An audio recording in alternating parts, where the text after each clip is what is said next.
The next guest on Smarter San Diego TV is making his very first appearance on the program. Please welcome, from RPG, Dan Tomasi. There he is. Hey. Lolo's in the house. How you doing, buddy? What's up, man? Good to see ya. Great to see you as well. Yeah. All right, so Dan. Yes. I only have it for a few minutes, Perfect. so I want to make the most of it.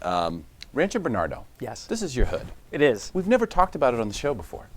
What's up with Rancho Bernardo? You know, I love Rancho Bernardo. It's all about community for me. I have 2 young daughters, and growing up in Rancho Bernardo, we're part of the community. I'm on the board for the softball league. My daughters play softball. And I think the thing that I like about Rancho Bernardo the most, community, schools are great, people are really, really nice, but it's growing little leaders being part of the league. And so for me, that I'm really, really, really passionate about that. So we see a lot of these different neighborhoods that get tons of attention. Carlsbad, Encinitas, Poway, get tons of attention. Rancho Bernardo right there by Poway. Yeah. But we don't hear much about Rancho Bernardo. Now, is it because it's one of the best kept secrets out there? Or is it just because people say, oh, it's the same as Poway? I mean, why is it? Yeah, I actually live in Poway, right on the border of Poway really? and Rancho Bernardo, and I choose to have my activities in Rancho Bernardo because it feels more like a community.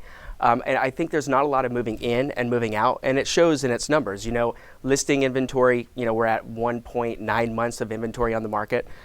Pretty low. Wow. I mean, San Diego in general is probably about 2.5 months of inventory, so we're low across the board. There's always going to be a housing shortage, especially right now in a hot market.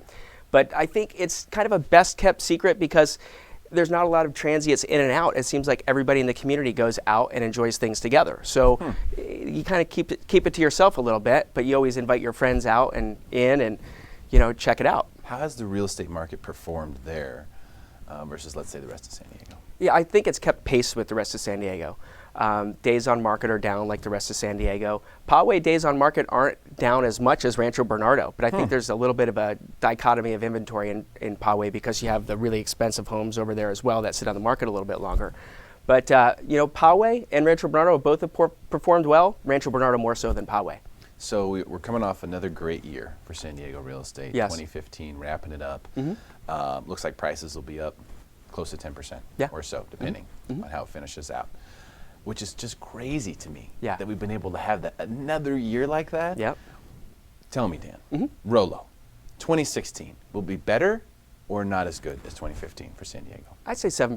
7% is probably the mark for next year of appreciation. Wow. That's still huge, though. It's great. I'd rather it be 7% than 15%. I don't want to have an unsustainable growth in the marketplace. It's just we're gonna head to 2017 a lot faster when I foresee the market kind of, you know, plateauing a little bit. In 17? 17. That's when you think it'll happen? Yeah.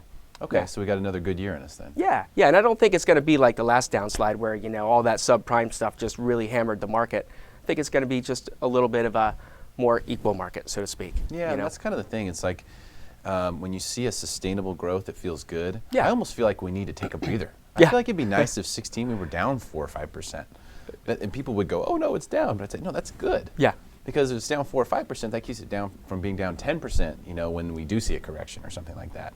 But if you think 7% for next year, Zillow, I think, predicted 2% or something like that. So, it's, you know, everyone seems to be still pretty optimistic.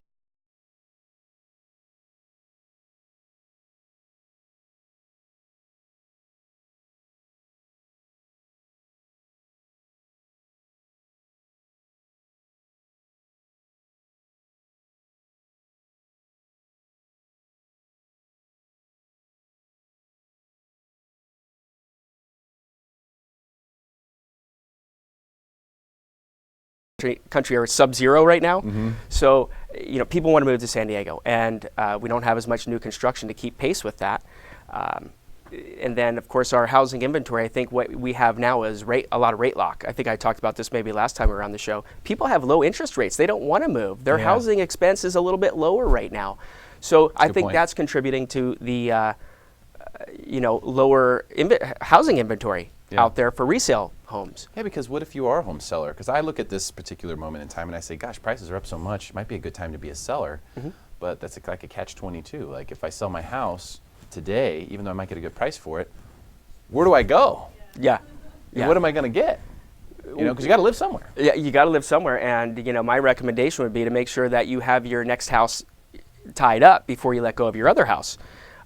But that's a catch-22 again, because then you're not as competitive when you're up against 5 other people. You need a good agent like me to help you negotiate a good deal and all that stuff. But all kidding aside, I mean, it is another catch-22. You want to buy this great house that you want to move into that maybe has that view, that's on the canyon, that has the extra acreage, which is, something that's, you can't replace those. You can always make a nicer house. You can't make a nicer location. Okay.